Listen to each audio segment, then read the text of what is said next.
Marie-Josée Brigaud, je suis l'agent comptable de l'Université Paris 1 Panthéon-Sorbonne. Donc en quelques mots et quelques minutes, je vais vous présenter le fonctionnement, mine de rien, de notre sphère financière de l'université, plus spécifiquement la sphère de l'agent comptable, qui est donc un comptable public. À Paris 1, c'est 230 millions d'euros de budget exécuté pour une masse de personnel de 2500 personnes, un petit peu plus même.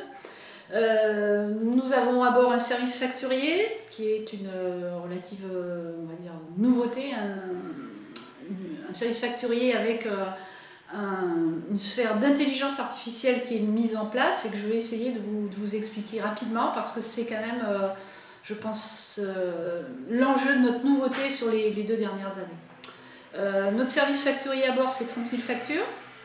30 000 factures avec un petit peu moins de 10 personnes pour traiter ces 30 000 factures. On voit tout de suite la problématique qui peut se poser sur ces masses de flux. Donc depuis 2 ans, nous sommes passés en intelligence artificielle sur le traitement de la liquidation des factures, à savoir que l'intervention, le brassage de pièces justificatives papier est éradiqué à 80%. Nous traitons des flux qui sont intégrés dans notre système d'information. Notre système d'information, c'est SAP.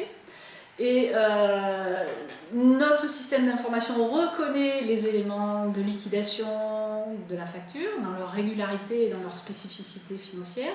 Et la facture est intégrée dans le système d'information. Avec ces intégrations, on a une volonté pas encore aboutie d'intégrer également des contrôles embarqués.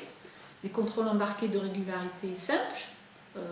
TVA, numéro ciré, tout ce qui peut faire le plaisir en fait d'une liquidation de facture. Et il y a aussi, on va dire, la notion de contrôle embarqué partagé avec les services gestionnaires de l'établissement. Cette notion de contrôle embarqué partagé avec les services gestionnaires, c'est un projet.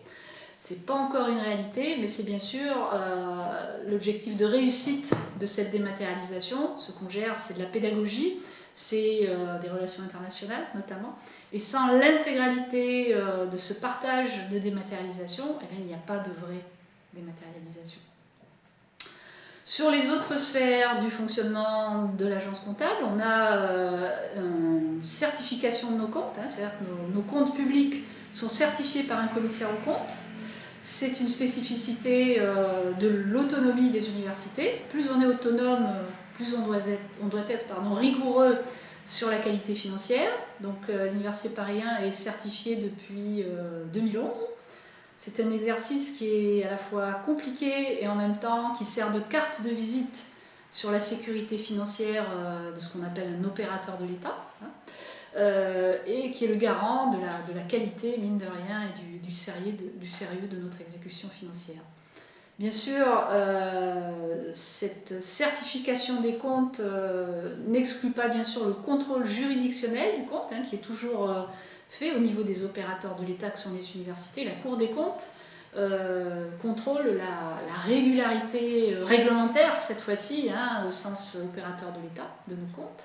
Et c'est pas un contrôle plus un contrôle, c'est vraiment 2 domaines. On a une certification des comptes qui est annuelle et on a un contrôle juridictionnel de nos comptes qui lui franchit souvent la décade, ce qui est un petit peu large comme maille de filet, mais qui est notre réalité de fonctionnement. Bref, on est un organisme qui est au sein des comptes de l'État. N'oublions pas qu'on est une participation de l'État. On a une autonomie qui est donc mesurée, puisque 80% de nos financements viennent de l'État.